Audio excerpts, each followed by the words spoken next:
How does your mind work whenever the market's down 27%? Interest rates are the highest they've been in 22 years. Inventory is hard to find. Buyers, it's hard to get them to have an honest conversation about why now is a good time to buy. Transactions are down. The marketplace is just, there's a lot of changes. How are you using those changes as an opportunity for yourself, your leadership, and your team to grow through?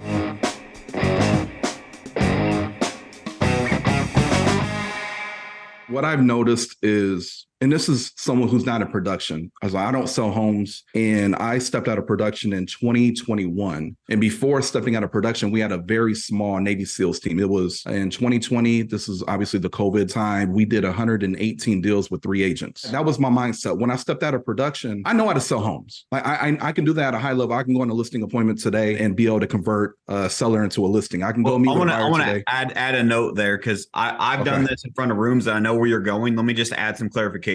Don't tune out when he says I'm out of production. That doesn't mean he's not in the trenches each and every day. I was at a mastermind in Phoenix and I saw the whole room. I said, well, I haven't sold a house in 3 years. And the whole room's like, huh? Why are we listening to this guy? No, I promise you, Anthwon is side by side with his agents in the trenches on a daily basis. He just focuses on developing other people versus him taking the good leads and the listings and all that stuff for himself. He's in his second mountain of life to help other people. And so as an example, and again, let me just for clarity here, I have an inside scoop in his business. When things got really, really tough 5-6 months ago, Anthwon got back into production. So he knows what he's talking about. Don't mistake that phrase for, well, this guy's out of production, I can't learn anything, because it's the exact opposite. Yeah. And actually that's where I was going to say is being in production. I've been in real estate a decade. Being in production became easier for me because I've been doing it for a while, right? When I stepped out of production, I realized being a high level agent is completely different than being a high level leader. Yep. There are two totally different things. So when I was in production, right before I stepped out, I believe I was at the height of my skill set, my confidence level, and then I completely dropped down to day one being back in the business when I stepped out. You were at tier 10, you start back at tier 1. Yeah, and here's the issue. I did not know that.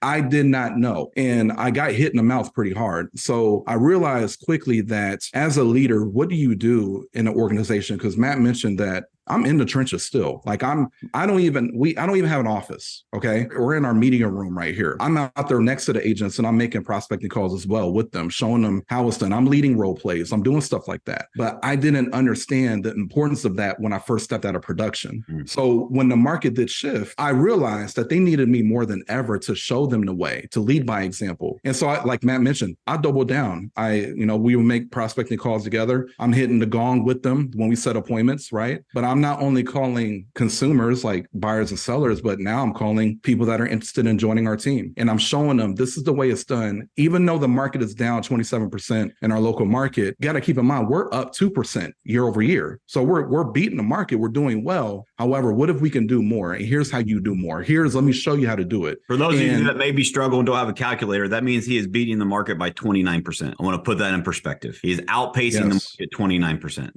Yes. Now here's a challenge. That was one challenge, is now trying to learn, what do I do daily to make sure that I'm leading at the highest level? And I have a lot of people in my life to thank for that. Matt is one of them, right? He's really taught me a lot about how to be a high level leader. Now, another challenge that I had is due to my personality. You could think of people like David Goggins. You could think of the Mamba mentality, Kobe Bryant, Michael Jordan, LeBron James, high level achievers. And I'm not saying I'm a high level achiever, but I do consider myself someone who is very passionate about being the best I can be. Yes. And if I'm not being that, or if I'm not striving every single day, then I don't feel good, right? And can I be vulnerable? Yeah, please. Okay. One thing that I struggle with is being like I'm not good enough. And because of that, I believe that I strive to work extremely hard every single day. And with that, it could be super draining to work with me, to be partners with me. I feel you.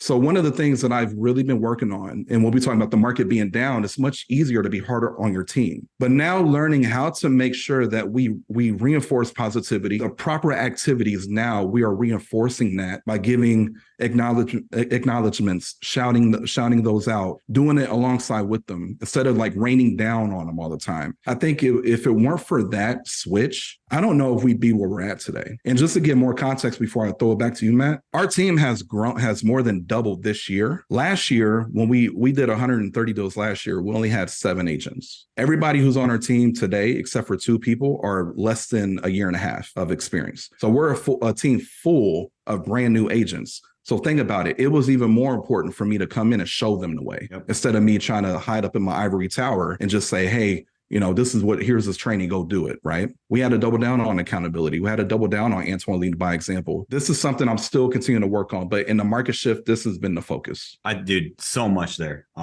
If you are a leader or an aspiring leader, go back and re-listen to that. There's so many lessons that he highlighted there. I'm going to talk about a couple of them quickly. And by the way, if you're not a leader, I just posted a video on this today. As a matter of fact, everybody's a leader to someone in their life. So don't have the mentality of, well, I'm not a leader, it doesn't apply. There is someone in your life that looks up to you, whether it's someone, a family member, a friend, a kid, your spouse, someone you work with. You are leading someone, whether you realize it or not. So I believe, and I believe Anthwon would probably share in this belief. I don't know if we've ever talked about this before, but there's one leadership style. There's one that works. There's several styles, but there's one that works. And we've all heard of servant leadership. We've all heard of lead by example. I combine the two. You have to be a servant leader by example. And so servant leadership, like here's an example that I've given to my leadership team is I'm now in my phase of developing other leaders too, right? And like as an example, in our beautiful building we remodeled, like I park furthest away from the building each and every day. No one will park further away from the building than me because they need the parking spots that are close. I'll walk further, right? Like that's a simple example, but that's being a servant leader. As a leader, we had a team meeting yesterday where we talked about this. And Anthwon, you're just reminding me of these things. I don't have the mindset of anyone works for me. As an example, I get asked all the time through my journey of, wow, man, I see you're growing. How many people work for you now? And I have to correct them every time. I'm like, thank you. Yeah, I appreciate your support. But just so you know, Anthwon, I don't have anybody that works for me. I have 68 amazing people that work with me every day. And they work with me because I'm a servant leader by example. I'm not sitting in my ivory tower, cracking the whip saying, do more, do more. Does that mean I don't push them? I don't inspire them? I don't try to get the best out of them? Of course I do. But I do that by being a servant leader to help them accomplish what they want to accomplish. And I'm in the trenches just like Anthwon with them each and every day.